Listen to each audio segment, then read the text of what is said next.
What's going on, everybody? Welcome into another episode of Till Mets Do Us Part, live on YouTube, live on Twitter, and of course, watching us on YouTube in real time is the best way to interact with the show because your comments, like so many people who have already been commenting, come in real time. That means you can interact and be a full-fledged participant in the show, just like Baseball and BBQ, who says, howdy, y'all. It's John Sapanaro out in Los Angeles, California, where I'm not 100% sure if the end of days is coming, but it's been real weird, Ibby, because it's rained, it's flooded, it's snowed here in Southern California. That's right. So this might be the last episode we ever do because the world might be ending. But holding it down back on the East Coast, and I know you don't want to hear complaints about the weather because it has been brutal back there, is my co-host, Matt Ibby Ibanez. Ibby, how you feeling, man?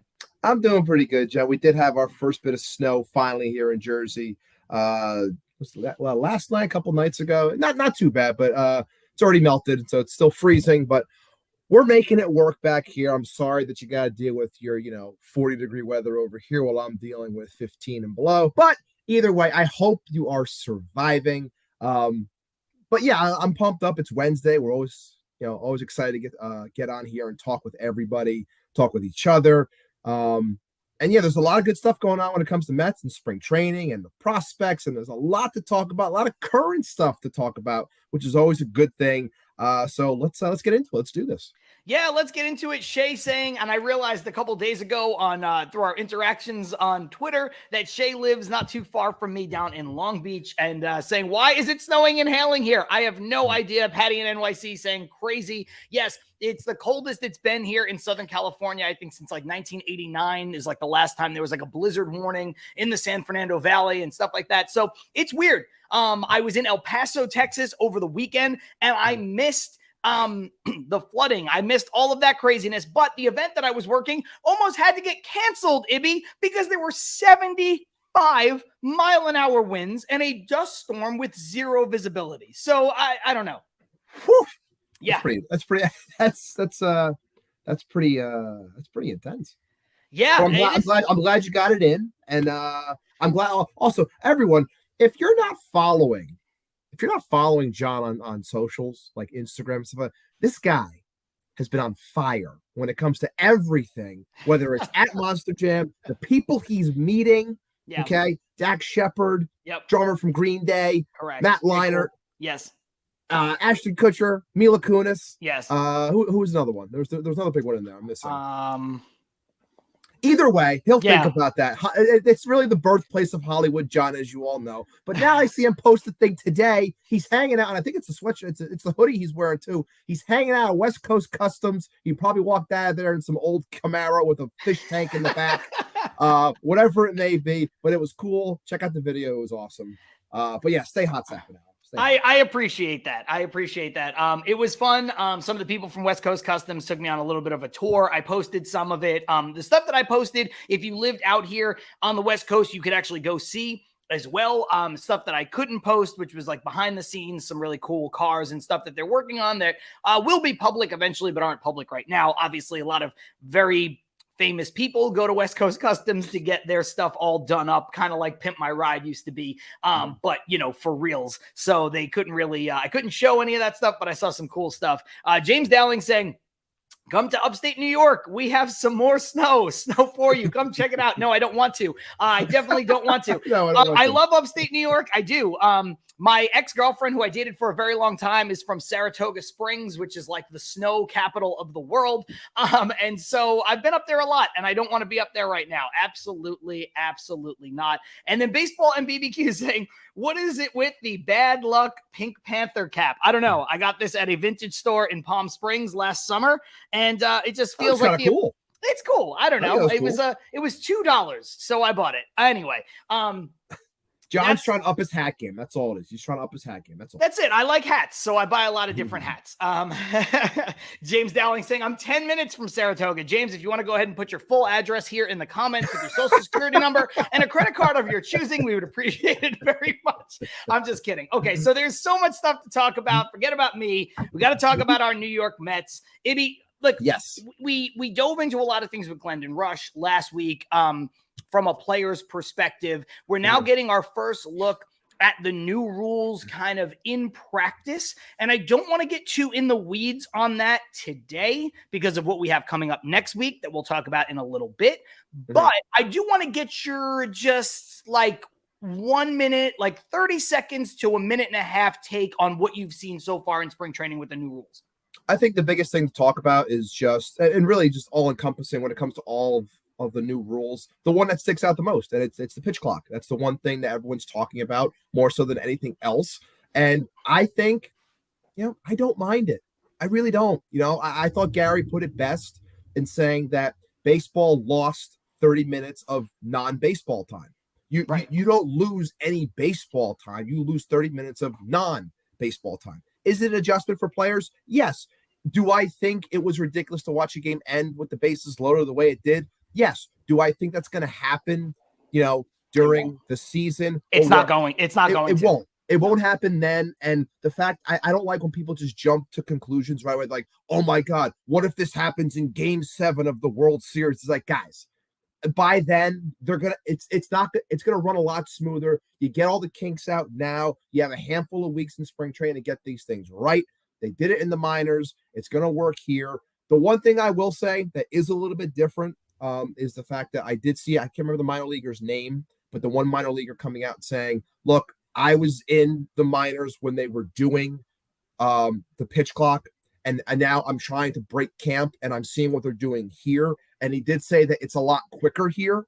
So either way, it's going to be an adjustment. It's going to take a little bit of time, but I'm on the side of, I don't mind it. I really don't. Yeah, look, I mean, we've seen the Mets benefit from some of the other rules already with the shift or the lack thereof. We see guys like Scherzer, who is always at the forefront of innovation and trying to figure out how to be the best player he can be with the pitch comm on his glove, calling his own pitches. Also, he's like, listen, man, get in the box. I don't care. Do it. You know what I mean? Like, I'm ready to go. I'm chomping at the bit. 27 seconds. Yeah, listen, I'm with you, man. Like, I think right now it looks jarring, and I think it's absurd. Look, I think it's absurd that game ends on a you didn't get in the box quick enough call. But I think what they're doing right now is they're forcing the issue so that people will be used to it when the season rolls around. Do I think a major league game that counts is going to end on a strike 3 or a walk-off walk because a guy wasn't in the box or a pitcher wasn't ready to pitch? Ibby, I don't think. I think they're going to be a little bit more liberal with that. Now, look, it might happen. It might, right? It very well could happen. I just don't think so. I think they're emphasizing it right now because it's new, and the best way for people to learn is like, hey, Manny Machado, get in the box, bro. Yeah. So I think that's really what it comes down to. Stevie Mac 23 saying, make sure you hit that like button. And you know what, Ibby? I wasn't going to start here, but I do think since we're talking about this now, and like I said, I don't want to get too in the weeds on it, is because what we're going to do next week. So let's just take a quick pause and let everybody know who's watching. The people who are subscribed to our YouTube channel may have already gotten the alert because I've already posted for it. But next week, we are going to do our first ever panel discussion here on Till Mets Do Us Part. So it might be a little bit less Mets-centric and a little bit more MLB-centric. We're bringing back not one, not two, but 3 guests that we have had in the past to be a part of the show in the live stream, where you're going to have the opportunity to interact with them. You're going to be able to ask questions the same way that we're asking questions. And Ibby, when I say that there are 3 experts in the field, I sincerely mean it. So the panel is going to be Casey Stern from the Unfiltered Podcast and Sirius XM, Lori Rubinson from WFAN, and Craig Goldstein, who is the editor-in-chief of Baseball Prospectus. All of those 3 individuals will be joining us next week at 5:30, March 8th, Wednesday, in our regular time slot to talk about the new rule changes. And I'm really excited. It's something I wanted to do for a couple months, and we couldn't line it up with everybody being able to be here on the show all at once. Plus, a couple of commenters on Twitter, people who follow us, said, hey, I would prefer if you guys did this a little bit closer to the season. So I think now that we've seen it in action, at that point, we will have seen it in spring training for about 2.5 weeks. I am looking super, super, super forward to talking to all of those 3 about these rules.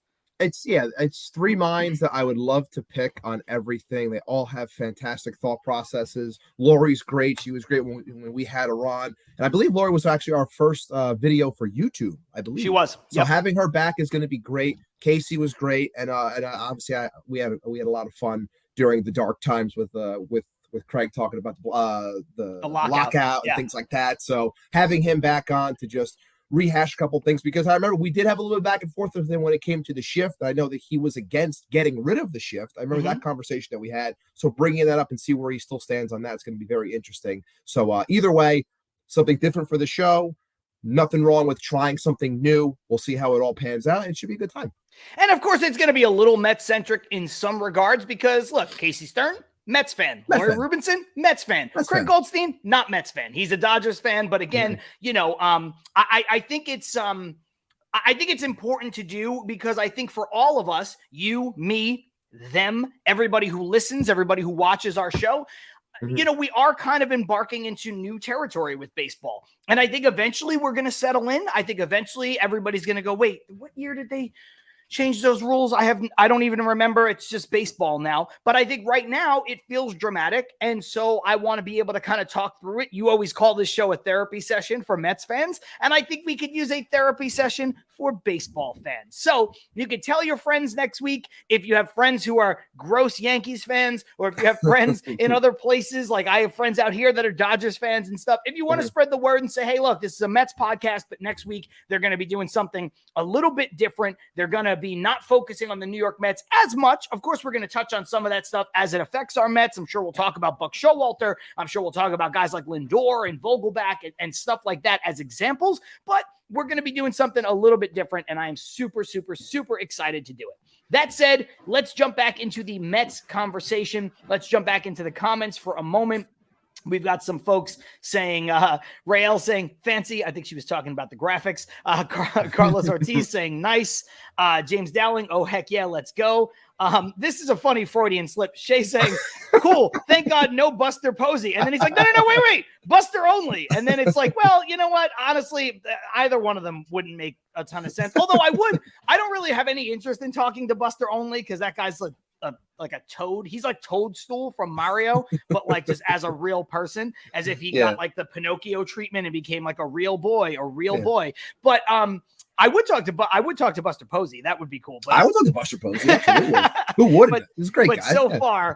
But so far, no dice on Buster Posey. So no, looking forward to it.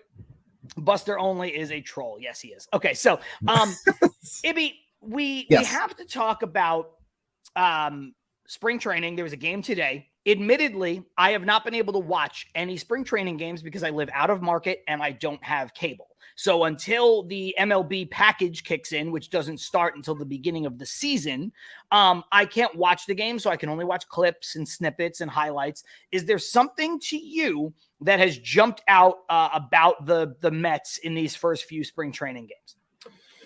The thing that I hit on in the beginning when we started talking about spring training a couple of weeks back, a thing that is starting to happen now, even before the guys leave for the WBC, and that was the focus being on the kids. And that I had mentioned that, they're going to get more of a look, a little bit more run, because those guys weren't going to be here. So they're going to get more at bats, a little more time in the field, and really be out in front of people. Because look, as Mets fans, we love our prospects. We love talking about them, but a lot of times we don't see them as much as we should. Now, if you're following the likes of a Jack Ramsey, or if you're following Joe DeMayo, guys who know what's going on when it comes to the minors, and I try to keep up with them the most, as much as I can to know these guys. But when I'm able to actually see them, it's exciting. And the fact that these first handful of games, you're seeing, what's happening down low, and these guys are trying to make it up. Look, we got a taste of Brett Baty. We got a taste of Mark Vientos. Now we're seeing Ronny Mauricio up here putting on a show. Like, it's exciting to see these guys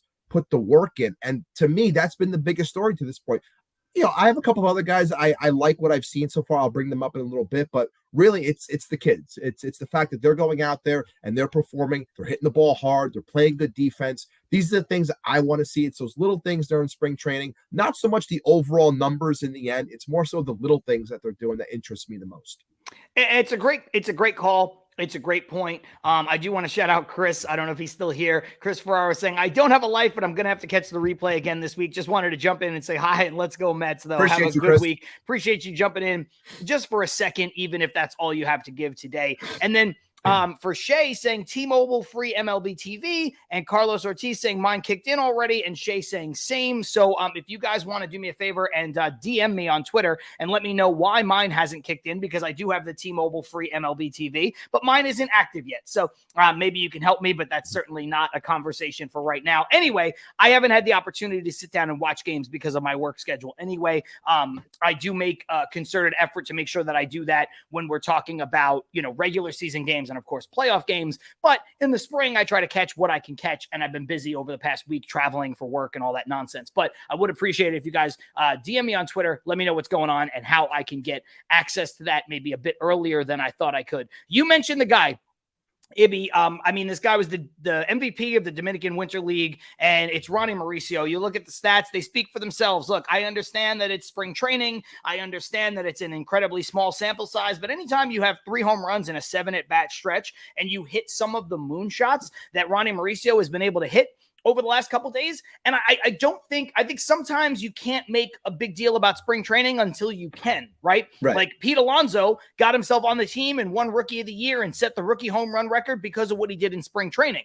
I think there is an avenue for Ronny Mauricio to do something similar. Ibby, you and I keep talking all season long, or rather all off season long, about how Brett Baty has a path to make this team, whereas Alvarez is maybe a little bit more complicated because of the position that he plays and the pitchers that we have on this staff. But we left out, again, Ronny Mauricio, maybe because he wasn't one of the guys that got called up last season, maybe because we all fell into that lull, that false sense of insecurity, if you will, where we looked at Ronny and said, hey, this guy maybe take a step back as a Mets prospect this year. But he did everything he possibly could in winter ball. Like I said, he won the MVP. And, Ibby, when you're looking at a guy like Mauricio, can play third base. He probably can play second base. He's a shortstop by trade. So I think, you're going to have to start to think about him and put him in the conversation as a guy who can be on this team, maybe not to break camp with the team, but I think he has value on this team right away. And you're going to see it if Baty and Mauricio both wind up in AAA at the same time. One of them's going to be playing third base, and I think one of them's going to be playing left field. That's how it's going to go. Yeah, absolutely. And it's, it came out the other day when they asked Mauricio, like, where do you feel most comfortable playing? And through his translator, he mentioned that he'd rather play third base. So that's going to be an interesting thing to watch, especially because we know Brett Baty had gotten some time when he was at Binghamton in AA, working in left field. So is that something that is a possibility? Look, the one thing I'm like all Mets fans. I love and I'm excited to see these guys doing well. But if there's one thing I tried not to do, especially early going in spring training, is like, again, putting the cart before the horse a little bit, jumping too far ahead, thinking too far ahead in that sense. Like, I know people are like, to bring it to who's, I think it was Baseball BBQ's comment, screaming for all these guys to break camp. It's just like, I think we need to understand, it's great to look at these things. Like I was saying before, looking at these small things, I love the fact that all the guys are hitting the ball hard, not so much like where they're hitting. It's just like, I saw, the 4 kids today, Ramirez, Vientos, Baty, and Mauricio hitting the ball every time, well over 106 miles an hour. It's like, that's good. Like, these guys are hitting the ball hard. Like, I want to see those things, but we have to really rein in our thoughts just a little bit. Like you said, I think if the Mets had their way and the other players perform, you will see the kids starting in AAA. Now, is there a possibility where, Ron Mauricio continues to tear the cover off the ball to make himself a player as a potential DH at least? Yes, and I do think that he's the one guy that you could have as DH because he doesn't really have a set in stone position. You mentioned he can play third, shortstop by trade, a little bit second, should probably be picking up an outfield glove to learn a corner because that's where he might end up in the long run. But either way, it's very simple. No matter what level, I coach middle schoolers, I've worked with high schoolers, college, it doesn't matter. If you hit the ball, they will find a place to put you. It doesn't matter. You hit, you play. Simple as that. So if he continues to show that he can hit, he's going to find a spot on this team one way or another at some point. Now, the biggest thing with Ronny, and it has been for the longest time, is his eye. He's locked in right now. He's 3 home runs in 7 at-bats. Great. But the problem with him has always been his lack of on base and his susceptibility to being a guy who strikes out a lot. I want to say he struck out close to like almost 40% of the time. Like it's a crazy number, but if he can slice that number in half, you got a shot here to be a power hitter at the next level. But that's not easy. And here's the thing.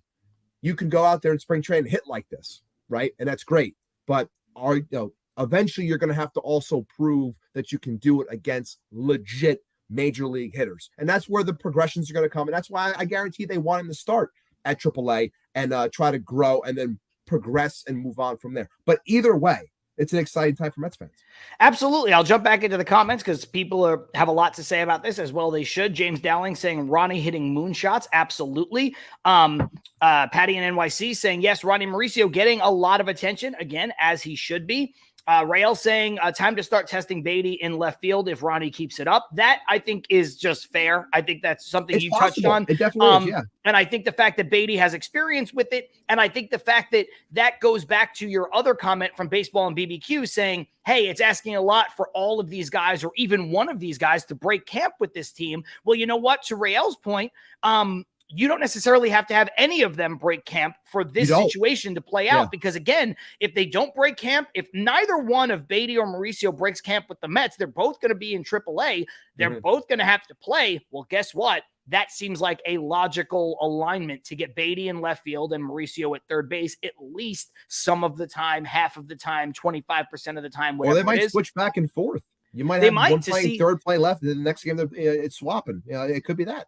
Exactly. Carlos Ortiz saying, look, Ronny should get a shot. I think after what he did in the Dominican Winter League, I think he has as good a shot as anybody. I think his prospect status is back intact, Ibby, and I think right now he's doing a great job. Again, I know it's only spring training, but I think a lot of that is, after what he did in the winter, you watch what he's doing now and you say, okay, this guy has really put it together, and he's really doing something that they asked him to do. Rael with another good point saying, we'll have a better idea when the WBC begins and they start hitting off of higher caliber pitchers more regularly. So as those starters get stretched out, as guys start to get into their regular routine and regular roles deeper in spring training, you might see that, especially if, some of the guys, if the USA team and the Puerto Rico team specifically go on a bit of a run, you're going to see an opportunity for a lot of these younger kids to continue to play and stay in the major league camp and on the major league roster a lot later than you would have seen somewhere else.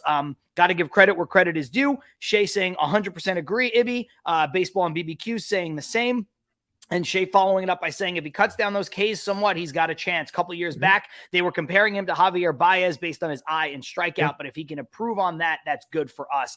And 100%. That's the thing. When you start to talk about a guy like Mauricio, I think eventually one of the things that we have to keep in mind, I'm going to go back to the dreaded conversation that we had for 3 and 4 weeks long, Ibby, and that is Carlos Correa.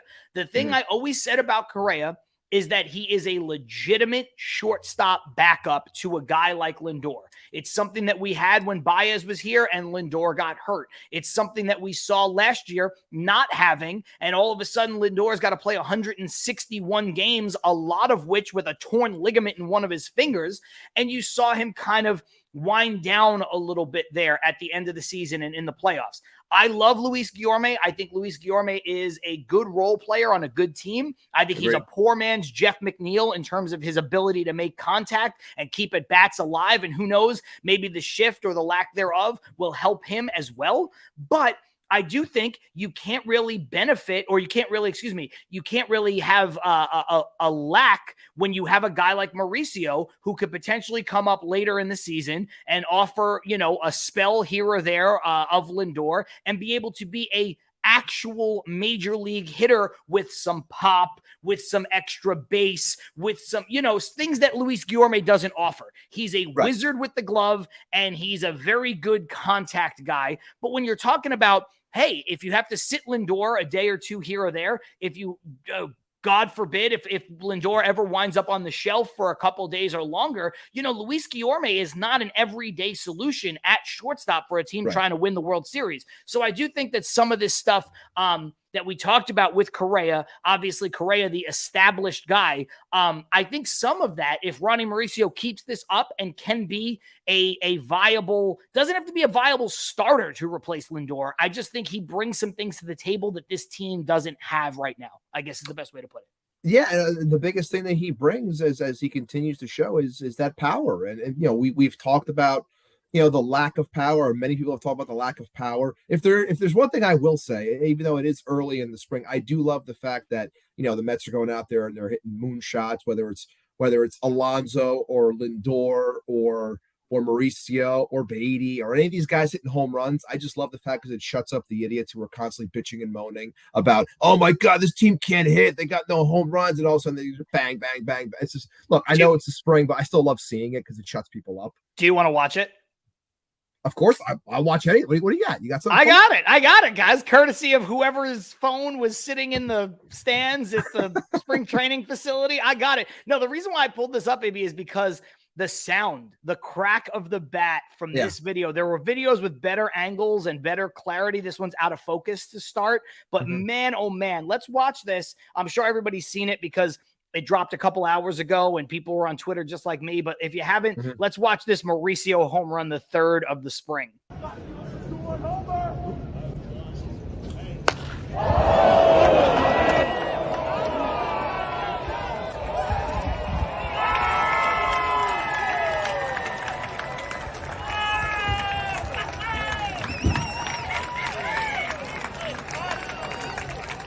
We don't have to watch the full trot, but Ibby, for me, the two things that stand out there is the sound that that contact made and how quickly, relative to him rounding the bases, it got out. Now, he looked like he knew it immediately. You could tell by his posture and his finish of his swing, but the crowd erupts a second time, first with the contact, but then a second time right when he's around first base, which means that ball kind of got out.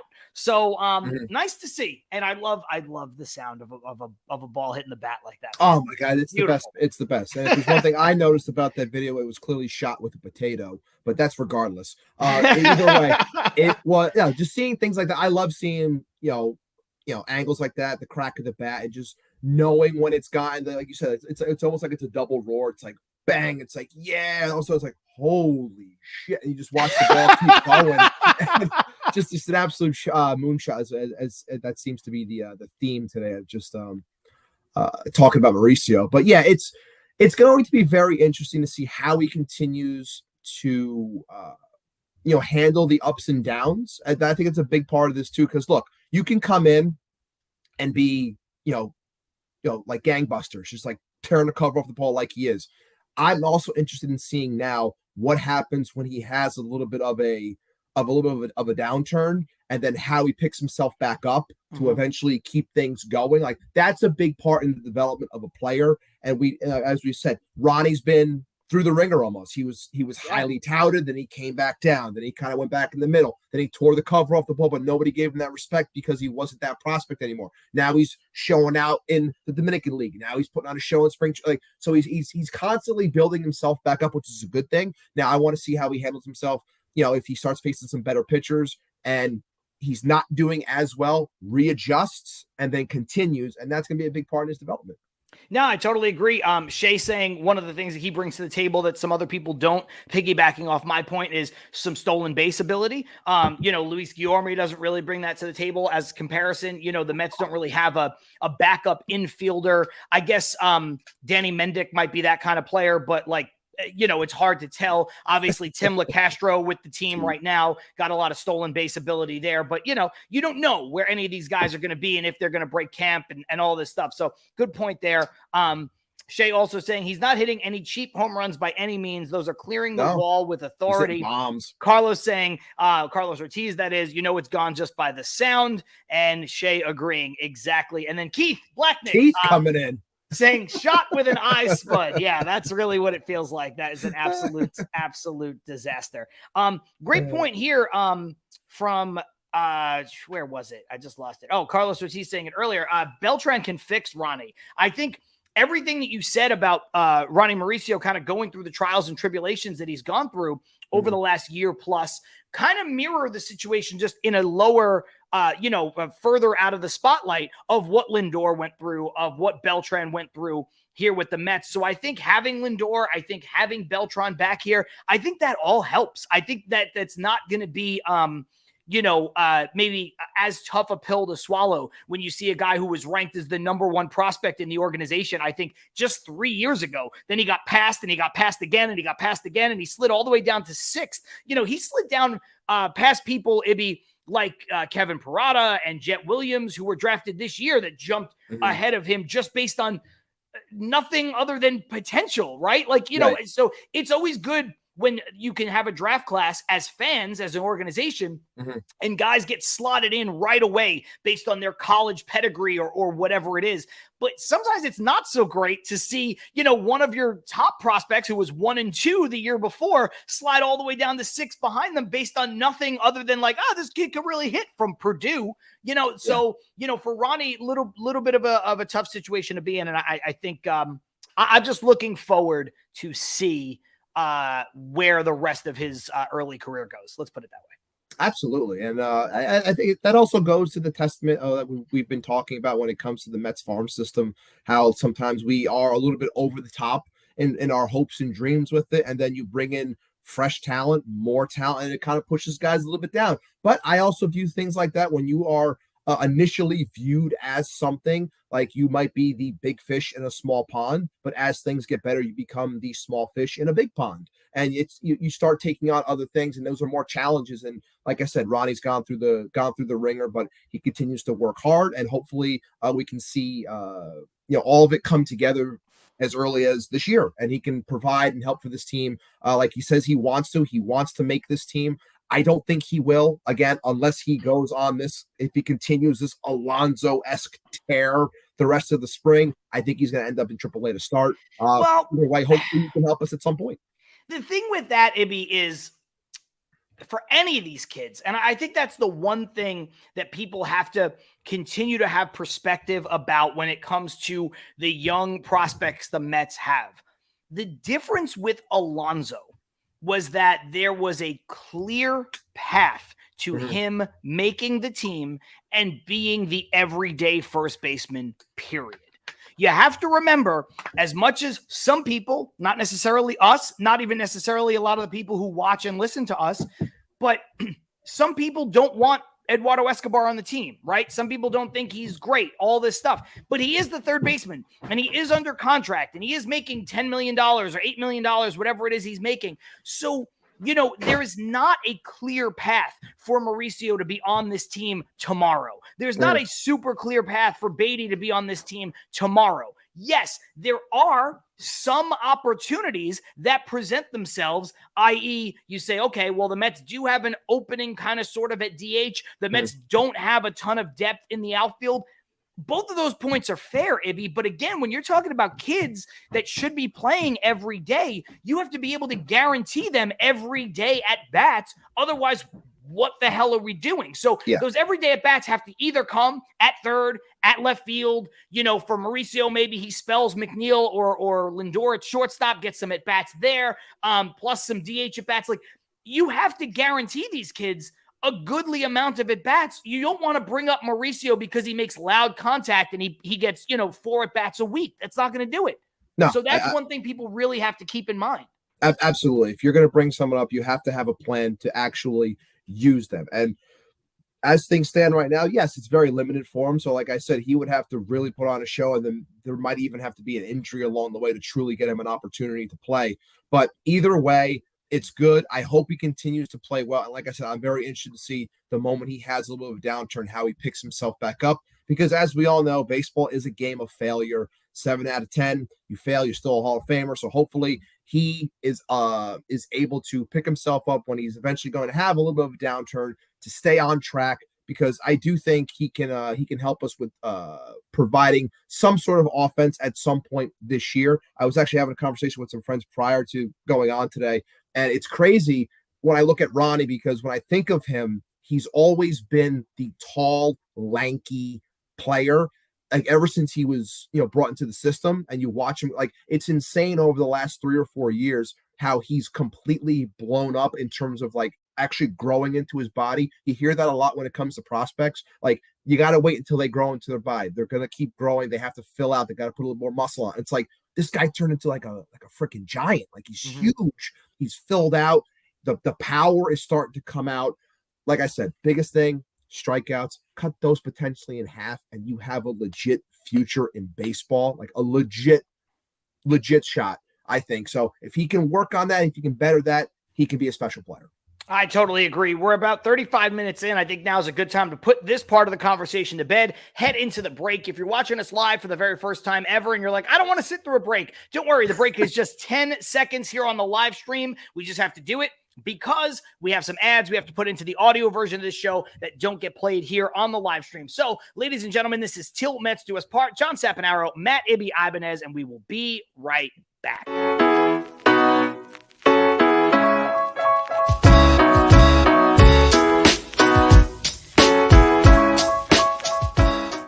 Yo, just like that, we are back with Till Mets Do Us Part, live on Twitter, live on YouTube. John Sapanaro, Matt Ibby Ibanez, talking about spring training with our New York Mets. A deep dive, or as deep as we could give you at this point in the spring training calendar, on Ronny Mauricio, throwing some flowers his way, which he certainly deserves. But of course, if you guys are watching this show live, you are on our YouTube channel, you're on our Twitter, and that means that you are following us. That means that you are subscribed. If you're watching this and you are not either one of those things, go ahead and click the follow button. Go ahead and click the subscribe button. And on YouTube, turn notifications on so that you never, ever, ever miss an episode. A little alert will pop up and say, hey, these guys that you like that talk about baseball, they're going live right now. So it's important to do. Of course, if you can't do any of that, if you're like Chris Ferraro and you can't join us live today, it's all good. As soon as the episode ends, it lives on our YouTube channel forever and ever and ever and ever. And so you can watch it at any point. And of course, you can listen to the audio version of this show starting tomorrow morning,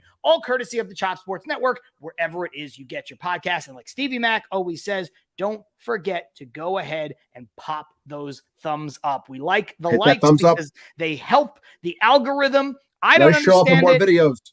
I don't understand it because I'm 36 years old, but like I'm sure somebody understands it, and maybe you're they'll not be able that to old, John. Come on, I'm 34. You make it seem like I'm close to like being this old man. Like you're not that old. Come on. I actually don't even feel that old. It's cool. But I really don't. I don't understand how any algorithms work. People are like, this is what you have to do to be better on Instagram. And I'm like, I'm just going to post it. They're like, you can't post any pictures. I'm like, but I want to. I don't know. I don't get it. It's all stupid, but we have to do it because we want you guys to enjoy it. We want people to see it. And the more people that see it, the more people that enjoy it, the more we can continue to do this. Blah, blah, blah, blah, blah, blah, blah. So we appreciate all of that very much. Ibby, that said, Baseball and BBQ brings up a good point. I was going to bring this up and see if we got there. Schaefer saying, don't make 36 seem so old. It's not. No, honestly, I feel great. I won my softball championship the other day, last week, after we recorded. Got on fire. With Glendon Rush. I don't know if it was the Rush luck. I don't know, but won the championship and got the game ball. Made 2 great diving plays at 2 different positions to end the last 2 innings and end the game. So, 36 years old, but feeling pretty good. I mean, feeling pretty good. He was feeling so good. What, you went out and bought yourself a brand new bat and new gloves. So I love fresh gear. I love fresh gear, man. When I see stuff like that, I like it. I got myself some new batting gloves. I got myself a new bat. I was in dire need of a new bat, but out here there's all kinds of rules and stuff about which bats you can use and which bats you can't use. And so I was kind of using a bunch of other people on my team's bats, trying to get a feel for it. I like composite bats, but you're not allowed to use it in a lot of the leagues out here. So I was trying to find a way to get a bat that I can use in some of the leagues out here. And I finally got one. So anybody who follows me on Twitter or Instagram, I put out a picture of the new bat, the new gloves. I also may have bought another pair of batting gloves because I'm like a sucker for batting gloves. Like you're not alone, brother. You're not alone. Are you the same way? I have like 4 pairs. I saw you got the Franklins. I'm the psycho who goes into the customization, and I get the custom ones. I get to written on them. I get all different colors. Yeah, I do. That's me. Oh man, I love it. This is why me and Ibby are friends. We didn't even know that about each other. Yeah, I like to have like sometimes I'll be like super superstitious. Like I'll make like 2 outs in a row, and then I'll change my batting gloves. No, that's baseball. That's all. That's what it is. That's what it is. That's fantastic. I got a custom grip for my bat that hasn't come in yet, but I'll be putting the custom grip on it too. All that stuff. Yeah, that's baseball, Susan. That's baseball. Shay saying it's a nice bat. Thank you. I appreciate that. Carlos Ortiz saying 36 is long ago for me in baseball. You guys are young bucks. Too, Let's brother. Go. Young at heart. Okay. Yeah, anyway, enough with me and my softball championship and the prowess. By the way, tonight's our championship dinner. Whatever. It's not a big deal. Listen, all we got was t-shirts. We got a big trophy, but we have to split it. So whatever. Anyway, here is the question I wanted to bring up. Baseball and BBQ said fans panicked with the Quintana start. Are you guys concerned? Ibby, you first. Are you concerned about Quintana? Absolutely not. Simple.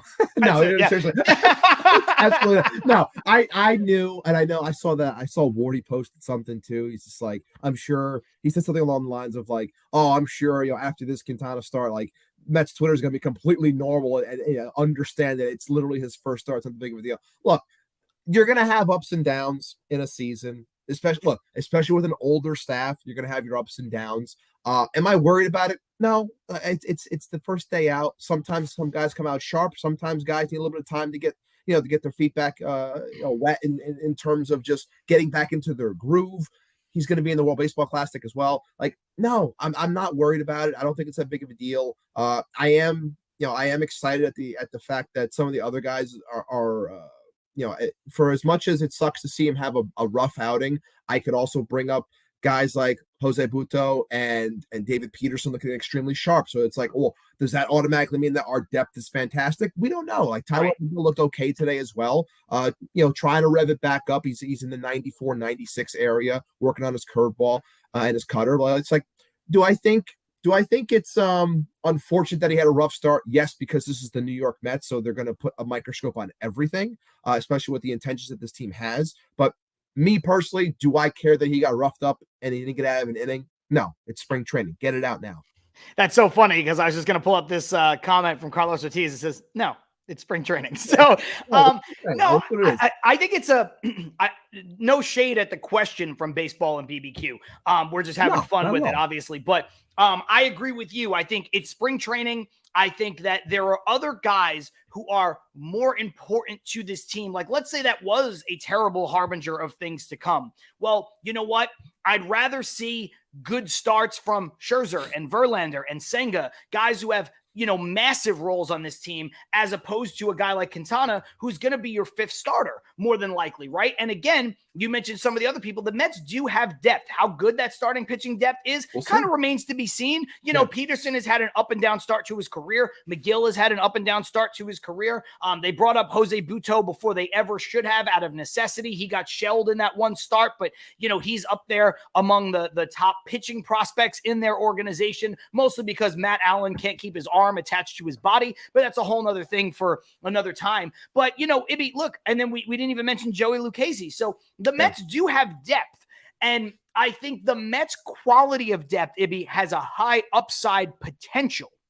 But I think more than that, if the Mets were to lose a guy like Cookie Carrasco or Quintana for a period of time, or if they were to have those guys struggle and need to be sent down on a phantom IL stint or something like that, the Mets can cover that with Peterson, with McGill, with Lucchesi, with other guys.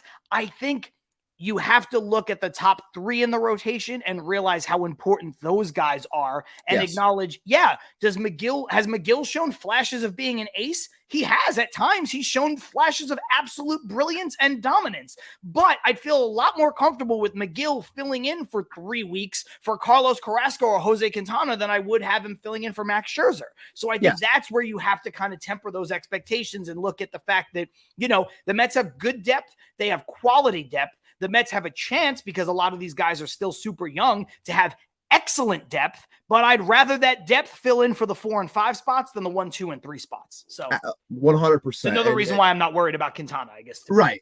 And it's always about placement when it comes to pitchers. And everyone always talks about, when you're trying to get people in or sign people, it's always like, well, I would love to get this person here because then it allows someone else to slot down, and it's not as much, or it's not as much as in terms of expectations. So Quintana comes in. He had a strong year last year. Again, one start, not thinking too much about it. But yeah, I am also excited at the fact that it's the little things, it's the miles per hour that I look at as well. So when I see David Peterson going out there and looking sharp, and I saw that John Mincone had mentioned that it's clear that they cleaned up his arm slot and things are whipping a lot. It's looking a lot better in terms of how they cleaned up his overall delivery. So that's something that I've been looking at. He obviously had a good 2 innings the other night.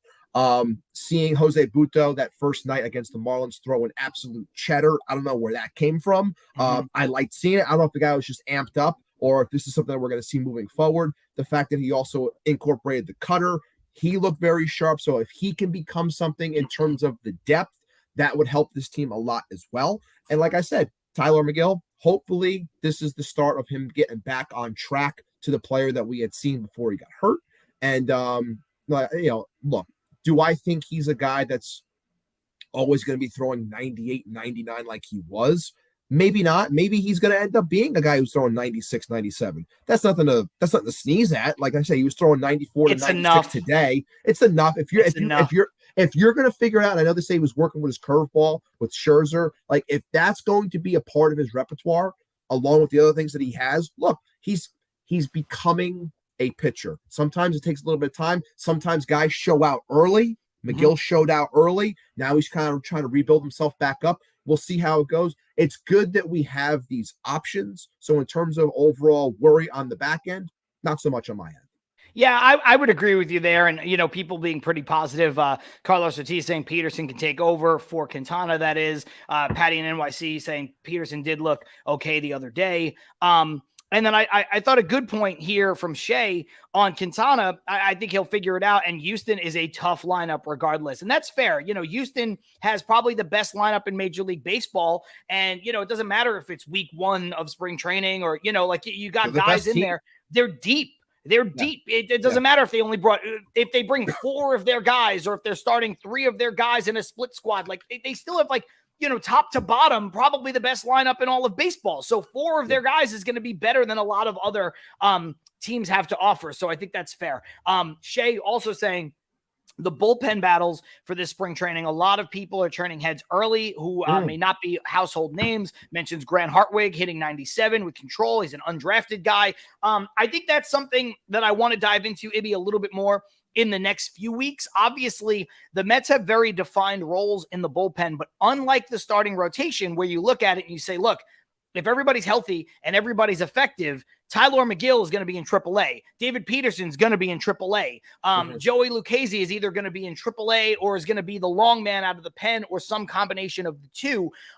When you look at the bullpen, there are a few defined roles. You've got Diaz, Ottavino, Robertson, but then you start to get, into those last few slots in the bullpen. And some of these guys, whether it's Hartwig, whether it's the other dude's name is escaping me at the moment, but there's room. Curtis? Yes, thank you.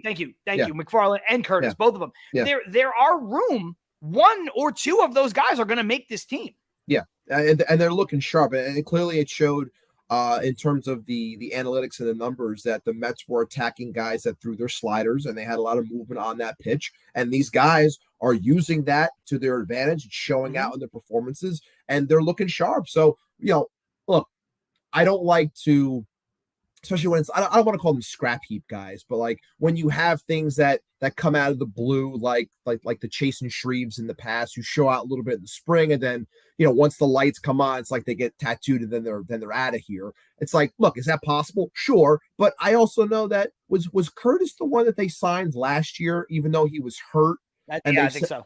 And they signed, and everyone's like, well, he was solid when he was in Miami. They signed him when he was hurt to a 2-year deal because they want to see. Now he's coming at this spring. He's looking pretty sharp. So like little things like that. And I'm looking in the comments as well. I'm seeing Shea just post as well. Jimmy Yacobonis is another guy when it comes to the slider who throws out a lot. Another guy from Miami who could potentially show out as well and try to win a spot in this bullpen. But yeah, like you said, there are only a couple defined roles.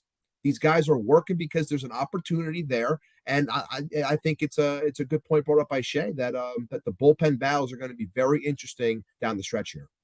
Yeah, no, I totally agree. And we've got about 10 minutes left or thereabouts with this episode. And I wasn't sure if we were going to get to this thing, but I think because we're talking about pitching staffs, some people are going to hate me for this, but I don't care. It's fun. I'm going to be Hollywood John here for a minute and stir up some controversy.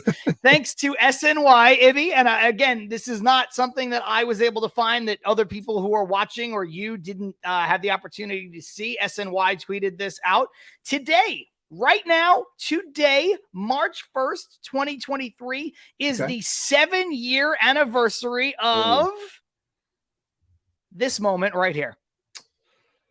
7 years ago today, Bartolo Colon, Matt Harvey, Noah Syndergaard, Jacob deGrom with the long hair, Steven Matz, and Zach Wheeler. Oh, what could have been Generation K reborn. And they were Generation K reborn in that they never pitched together. I think one time through the rotation, we had one time through the rotation, we had Harvey, Syndergaard, deGrom, Matz, and Wheeler. And that's a bummer. And here we are, Ibby, just 7 years later, and we're looking at this. This is what we're looking at nowadays. The AARP. That's how it goes. Bartolo. Italy. Bartolo is gone. Matt Harvey is Italian all of a sudden. Syndergaard plays for both LA teams with a pit stop in Philadelphia. We've got, of course, he who shall not be named for the Texas Rangers. And Zach Wheeler, who should have never been let go by the Wilpons. And then last but certainly not least, the man who started it all, Steven Matz, going to the Cardinals. Thank you so much, Steven, you dirty bastard. Oh, my God. He was the one who uncaged Cohen. It was all Steven Matz and that stupid Redbird in St. Louis that let loose the beast that is Steve Cohen. That's all I have to say. God. Matt Harvey, who all of a sudden is Italian. Oh my God. Too funny. But yeah, I did see that Michael Mayer did post that this morning, and I had to respond to him when he posted it. I sent the gif of Dr. Evil pouring one out for his homies. I had to do that one because, like I said, it was a one-time through. I still miss Zach Wheeler. Either way, it doesn't matter. It's over. We are on to greener pastures. It's what could have been. It's what never was. It's unfortunate. It sucks. Hilarious graphic. Great job by you. But yeah, it's sad, but it's okay. Bye-bye. It's yeah. Baseball and BBQ saying oy vey. Patty and NYC laughing at the AARP reference as well. Carlos Ortiz, I love Big Sexy, who doesn't. Shay saying Bartolo would love the pitch clock. He basically pitched like it. Patty and NYC saying my nephew wrote a book about Big Sexy. That's cool. Did not know that. And then Baseball and BBQ saying Harvey playing for Mets legend Mike Piazza with Team Italy. And you know, Ibby, it's funny because all of those guys, when I look at the graphic, jokes aside, all of those guys, I have a fondness for, and this is just me. This is just me. I'm going to, you know, people might take umbrage with this. All of those guys I have some semblance of fondness for, with the exception of Steven Matz. I've never really liked Steven Matz. I'm sure he's a good guy. Like, I'm not hating on him as a person. Yeah. But he was the one to me that I never thought was like going to materialize into a great player when the Mets were flirting with bringing him back, aside from getting Scherzer and trying to go out and get Gosman and all that stuff that happened in the wake of trying to get Steven Matz back. Like, I didn't want him on the team. Even if you told me they don't get Scherzer and they don't get Gosman, I'm like, I don't want Steven Matz. But when I look at everybody else there, like, obviously Bartolo had some great moments. I know Matt Harvey's career kind of petered out, but Matt Harvey gave his life, his heart, his soul. Say what you want to say about it. He pitched more innings than anybody ever pitched coming back from Tommy John surgery to the Mets World Series run in 2015. Syndergaard gave us some good moments. He did some dumb stuff after the fact. I know nobody wants to talk about Jake, but his resume speaks for himself with the back-to-back Cy Youngs. And like you said with Wheeler, Wheeler's the guy of all those people. You know, if you want to take Jake out of the conversation because of the way things went down, Wheeler's the guy who should still be on this team. Should be. Wheeler's the guy who should be on this team. About it. Now, I'm not going to complain because we have Senga and Verlander and Scherzer. And, like, you know, we have guys. Like, we went out, we have a competent owner who spends money and we replaced them. But, you know, Wheeler should be on this team. Wheeler should have been. Everything about it, the money that he got wasn't even that much compared to what guys are getting. Like, you know, so I have a fondness for all of those guys. I don't know about you. I have no issue with any of them. I get why. I'll put it this way. I understand your stance when it comes to Steven Matz. The thing I'll say about Matz is I don't think it benefited him to come up within a system that didn't have a lot of talent. So then, when you come up, a lot is put on you and expectations are put on you. And I hate when teams do this, and I hate when players are compared to whether they are all-star players that are playing then or freaking Hall of Famers. Like, I'm pretty sure, and you can check me on this, and if anyone wants to, they can check me. I'm pretty sure it might have been Terry Collins. It might have been somebody else within the organization, but when it came to Steven Matz, they wanted to comp him as he was coming through the ranks to freaking Sandy Koufax, like something along those lines. It's like, that is unfair to a player, any player. I don't care who you are. Like, I hate the fact stupid. I hate the fact that Jason Dominguez, top prospect for the Yankees, is coming up and he's a special kid, and they're already like his initial comp was like, oh, he can be like Mike Trout and Ken Griffey. It's like, what are you doing? Like, you're putting baseball is hard as it is. Yeah. Don't do that to a player, and then you put expectations because fans only have things to read. Fans only have small clips that they have the attention spans to watch and see. So when you put these thoughts in their head, and then you say, oh my God, then you get all the ridiculous trade offers, and this guy's worth this, or I'm not trading him for that. It's like you're doing the game and players in particular a disservice by comping them to people of that stature. So I think that never really helped Steven. And then when he came up, he was subpar. That's what it was. He came up, he was subpar, gave up a lot of home runs. Like, he was called the big matzo ball in my group chat because Matt's, throwing meatballs up there, just getting smacked around. It's just like, we were tired of him. Like, we couldn't take it. And it was just like, it's unfortunate, but thank you for being an asshole and giving me, angry Steve Cohen to just go from there. But yeah, that was basically it. And, but yeah, I appreciate and love all the guys in that photo. Jake included.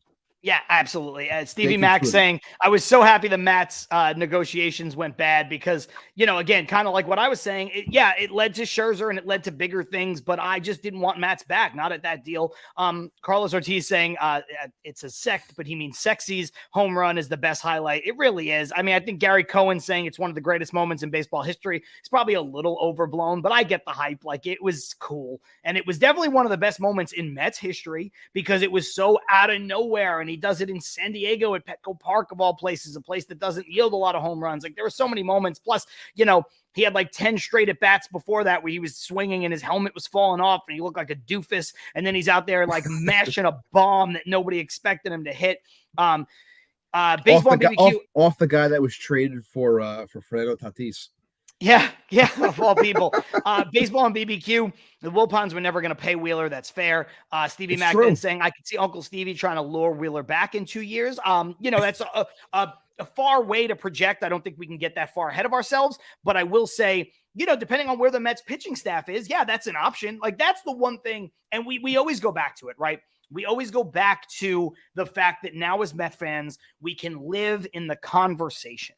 We can live in the conversation, Ibby. Nothing is off limits. Nothing is too far. Nothing is ridiculous. And that's the thing. Look, Wheeler might be, I don't say this with pleasure, but there's a chance Wheeler's not good in 2 years, right? Like, I probably won't happen, but there's a chance. Years old, you never know. Yeah, there's a chance nobody wants him. There's a chance the Phillies re-sign him. There's a chance that he goes to free agency, opt-outs, all that stuff.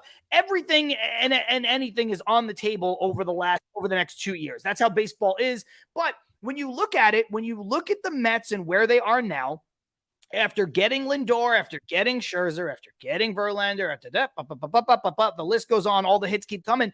They can get anybody they want at any time that they want. They can, and they will try their damnedest. And that's the best part. Like, when I see stuff like this, it's not about the player. It's not about, let's get Wheeler back. It's like, do we need Wheeler? Is Wheeler good? Go get him. Like, it's not about the guy. It's about the fact that you can go out and do it. And you said to the your same thing point, about Correa. Like, that's the right, stuff that you're like, look, I want Correa, but I don't even care about Correa. It's what Correa means. And that's right. that's how I read this comment from Stevie Mack. It's like, yeah, Wheeler, if Wheeler's a starting pitcher that you need a hard throwing You know righty and who's he's still free in 2 pitching well. years? You know who's free in 2 years that's younger? Corbin Burns. Right. Okay. That's the guy you're going to go after. And the Right. fact is, you can say that because it's a possibility.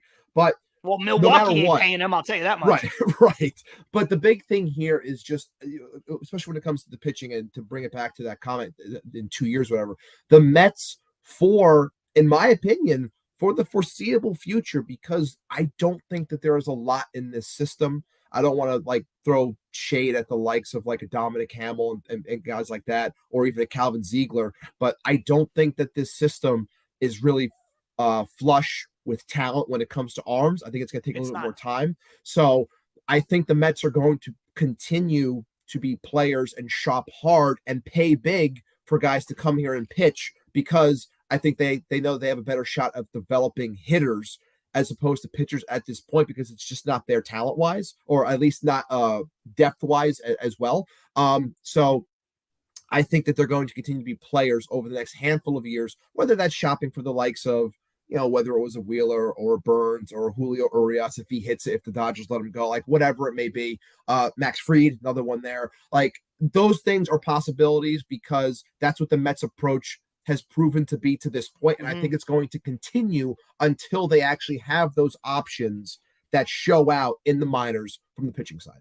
Well, it's funny that you say that, because obviously historically the Mets have developed pitchers and they haven't been able to develop position players outside of, David Wright, Jose Reyes, Darryl Strawberry. If you want to add Crane Poole to the mix, like, but you're talking in a 50+ year existence, you could name maybe 5 people that the Mets have developed from the offensive side. When you look at the flip side, you've got Doc and Seaver and Kuzman. And, I know they really didn't, he became something later, but Nolan Ryan. And then you look at Matt Harvey, and you look at Zach Wheeler, and you look at Jacob deGrom, and even what they were able to get out of guys like R.A. Dickey, who came here on a minor league free agent contract, and they were able to find something in him. Like, historically, they've been so much better at developing pitching than they have at developing hitters. But I think you're right. When you look at the way the Mets are currently constituted, and that's why, Patty and NYC saying, I don't see why the Mets need Wheeler at this point. It's not necessarily this point right now. It's the point going forward, when in 2 years, Max Scherzer's not going to be on the team. In 2 years, Verlander's not going to be on the team.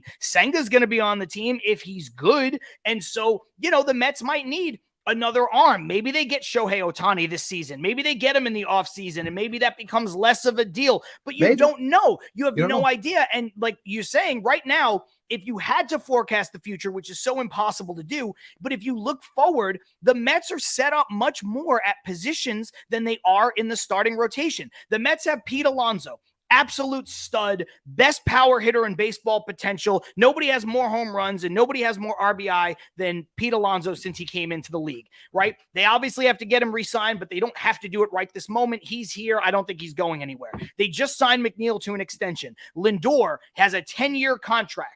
Then at third base, it's some combination, they hope, of Mauricio or Baty or whatever. They have people that can play that spot. When you look at catcher, Tomas Nido is a young catcher that can be here as a backup for a long time, and hopefully that is to Francisco Alvarez, the number 1 prospect, or I guess now number 2 prospect in all of baseball. Then you go out to the outfield, and you got Brandon Nimmo out there in center field. You have a kid like Alex Ramirez, who everybody says is a 5-tool potential kind of player. Again, a little bit further off, but there's a guy. They're a little thin in the outfield, admittedly. They are thin, but then you have a guy like, look, maybe Baty and Mauricio both hit, or maybe Vientos plays some left field or whatever. Like, they have these guys who can play, like, you sprinkle them in. When you look at the starting rotation, there's not a ton there. And I could argue that in some instances, and people have said this for a long time, people used to say this about the Yankees a lot. And I think we're seeing this now with Scherzer and Verlander. You can go out and you can get pitching. You can go out and you can get high-level pitching, because you can give guys who are on the back nine, you can give them a deal like you did with Scherzer and Verlander, especially if you have the money, which we know Cohen does. You can also give guys who are a little bit younger, you give them the deal and you give them the opt-out. after 1 year, Right. after 2 years. And they're probably going to opt out if they're good. But you know what? You're Cohen. You pay him again. Who cares? So if you want Corbin Burns, you go get Corbin Burns. You want Zach Wheeler, you go get Zach Wheeler. You say after 2 years, if you're good, you can opt out. Okay, I'm going to opt out. Okay, well, we'll pay you again. You can do that with pitchers. And because pitchers get hurt and because of Tommy John and all that stuff, I think that's the trend that's going to become more and more prevalent. Whereas you look at it again with Carlos Correa, dude, everybody's sitting there going, how could Carlos Correa not take the deal with the Mets, even if there was weird language in it? He forfeited $50 million to go play somewhere else or whatever it was, $80 million. And it's like, yeah, but he got the guaranteed years he wanted. As a pitcher, you start to look at it and you go, well, you know, this guy's going to get $35 million this year. If he's good for 2 years, we're going to have to pay him $40 a year next time. Like these guys are going to get paid if they stay healthy. The position players are like, just pay me. Give me a 10-year deal. Give me the Xander Bogaerts deal. Give me the Machado extension. So I think it's going to be more attainable for starting pitchers. I also think it's going to be something that you see more often, especially from the big market teams when it comes to spending, that pitching is very hard. Pitching is very fickle when it comes to developing and staying healthy, like you said. So if you have an opportunity to go out there and get someone that's, excuse me, that's ready-made, you're going to do that instead. Okay, it's very like I can't remember who posted it. If I figure out, I'll make sure I give them a shout out. But they posted the fact that when it comes to a team that knows how to develop pitching, like the Tampa Bay Rays, you look at the Rays, right? And everyone says, oh my God, they got Shane McClanahan and Jeffrey Spring and Will Rasmussen, like all these guys that they have, right? You also look at them and say, oh my God, they've also had a plethora of guys that can't stay healthy. Tyler Glasnow, Shane Baz, Brett Honeywell, like these guys that were so highly touted and everyone thought they were the next big thing and they couldn't keep them healthy. And that's coming from a team that knows exactly what they're doing in new baseball, how to create these pitchers and then become like this pitching machine in terms of, like a pitching factory. Like, it's not easy. Pitching is not easy. Pitching is not natural. So when you have the opportunity to go out and get something that's already ready-made, that has a routine, that knows what they're doing, that has success, you're going to attack that instead. And I think that's what the Mets are going to continue to do for the next couple of years until they can try to become one of these other teams that is able to bring pitchers in, find that talent, develop said talent, and then obviously you have it a little bit on the cheap in terms of money. We know money doesn't matter, but point being, not having to spend $40 million a year if you can get that type of output when the guy's making, his first contract, his league minimum, like whatever it may be. But yeah, I think that's the way that they're set up right now. That's the way it's going to go. And honestly, I don't have a problem with that. I'd much rather attack the pitching through free agency. Me neither.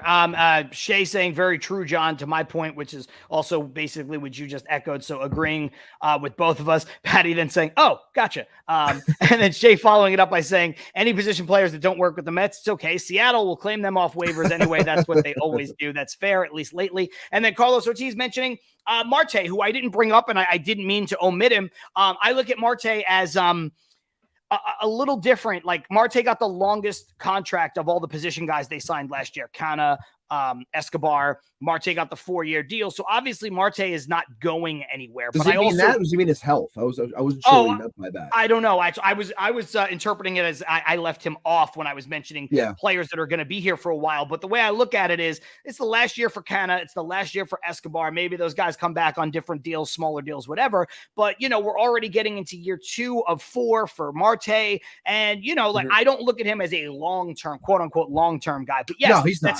It's another good point, though. He's a guy who in 2 years from now could be playing right field still, could be playing left field. So he's another guy who, at least in the midterm, should be mentioned in the conversation that we're talking about right now. Maybe he's a DH, whatever it might be. Obviously the guy is built like a Greek statue. So, I think, he's not one of those guys who's going to worry me that he's like, 36 years old. So. But obviously the injuries are the big thing with him, and hopefully he gets things proper and the groin heals, and he can go out there and start playing and providing what he was to this team. And that's really, Starling Marte is the engine to this team, in my opinion. Like, he was the guy that really kickstarted everything. Like, I love Lindor, I love Pete, I love Jeff, but like, I really thought that if you meld all those guys' attributes into a pot, it's like, well, I can get Starling Marte, who gives me a little bit of everything. Like, he does all those things. So we need him to get healthy. We need him to get right, because he's going to be a big part of this team's success this year. Yeah, totally agree with that. Well, Ibby, let's get out of here. We're about an hour 10. I almost said a minute 10. We're at about an hour 10. Thank you to everybody who's watching us live. Of course, if you're tuning in now and you're like, what the hell? I just got on here. Don't worry. As soon as we end the broadcast, you can watch us the entire episode on our YouTube channel, which is called Till Mets Do Us Part. Go ahead and subscribe over there. Turn those notifications on so that you never, ever, ever miss an episode. And of course, if you watch some of this and you have to come back to it and listen to the rest and you want to hear it in the car tomorrow and what did I miss in the second half, you can do all of that starting tomorrow morning, wherever it is you get your podcast, all courtesy of the Chop Sports Network. It's Apple, Spotify, Amazon, Google, I don't even know, Captivate FM. We're on like so many million things where you can find the podcast. And do not forget, next week we are doing something we have never, ever, ever done before, which is a panel conversation. We are going to talk, obviously, as it relates to the Mets, because 2 of the 3 guests are Mets fans. They're all great guests. They're all also great follows on Twitter. Craig Goldstein has some of the funniest things. You know, he's like editor-in-chief, and you sit there and you go like, oh, man, I bet you that guy's pretty dry. He's not. He's hilarious. He brings the pain each and every single time. People know Casey Stern, you know, his Unfiltered podcast. Of course, everybody who's watching this show in New York and in the tri-state area or with the Odyssey app or whatever, Lori Rubinson on WFAN, most notably every Sunday night. She's great. People who have been to the QBC know Lori Rubinson from the panel discussions there. So we've got 3 experts, and I do not throw that word around lightly. 3 people who have been around baseball, who have been around sports for a very, very, very long time. 3 people who are just incredibly entertaining to listen to, incredibly opinionated. And we are going to talk about the ghost runner. We're going to talk about the pitch clock, the bigger bases, the disengagement, the pickoffs, all that stuff, the shifts, all the new rules, everything we touched on last week with Glendon Rush, who obviously is a former player. We're going to talk about all that stuff from people who have been around this sport for a very long time. And I am looking very, very, very forward to that. So, yeah, that's it. That's all I wanted to say. That's why they pay you the big bucks, John. That was a fantastic rundown. Thank you. I appreciate that. I appreciate really good stuff. But yeah, great stuff as always. A lot of fun. Love Wednesdays, like I said before. Yeah, I mean, there's a lot going on. We have a lot going on with the show. We're still trying to get some more guests as well. I do have one that I am. Thank you, T. We'll work on that one. But I am excited for some of the things that we do have ahead. And that's also, I am going to try, and I'll even name drop. I do want to try and get Will Salmon on here, who's the writer for the Mets when it comes to The Athletic. Yep. I'm going to try to send him a message sometime this week to try to get him on, because he's been putting out fantastic content over there, talking about Pete, talking about Nimmo. I didn't give you a chance to bring that stuff up, but maybe if I can get him to come on to the show, we could talk about all that stuff as well. I think he'd be a fantastic get, and I'm going to do my best to try to get him on. So either way, we have a lot coming up, and I'm excited.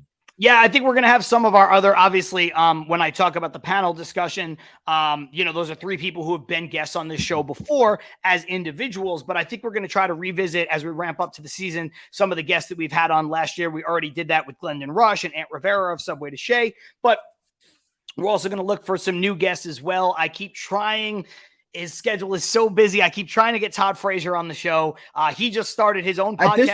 At this point, it's becoming a running joke that we're always trying to get Todd Frazier on here, and we're never going to fucking get him on here. You can't. But I hope we do get him on one day. You can't see it. Like, what you can see behind me is my autographed Keith Hernandez jersey, and then I've got the watercolor from Joe Petrucci with the Gary Carter jumping into Jesse Orozco's arms. But just beyond that, just beyond the reach over here on this side, up there, I can't get yonder. It now.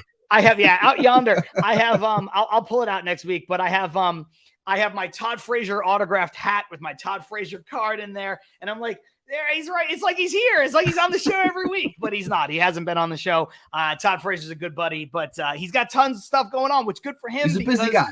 He's newly retired, and he jumped into, doing some. Is he from Tom's River? He stood next to Jeter. All right. I mean, come on. I don't think I've ever. Know that? I don't think I've ever heard that story. Guys, he's from Tom's River. He played in the Little League World Series. He stood next to Jeter. That whole thing. No. I don't. We'll try to get him on and talk about it. I never heard of him. I did ask him that at the Queens Baseball Convention last year when I interviewed him. I said, do you ever get tired of people saying, like, obviously he's a very prideful guy. We're all like East Coasters or thereabouts, you know, and I was like, hey, you know, like New Jersey's a thing. People want to be proud of being from New Jersey, but do you ever get tired of hearing about that? Because people bring it up and he's like, sometimes, honestly. TJ saying Todd on the show is like Jimmy Kimmel joke with Matt Damon. That's exactly what it's like. Hey, Shay, Todd Frazier. And the show's over. Sorry, Todd. We'll get you next time. Oh my Start God. a hashtag. I'll retweet it. I'll forward it. We will. Todd's gonna be like, dude, just call me and set it up. Stop spamming me online. Anyway, guys, that is the show. It is till Mets do us part. That means John Saponaro, Matt, Ibby Ibanez, and we will see you guys next week with our panel discussion. Later.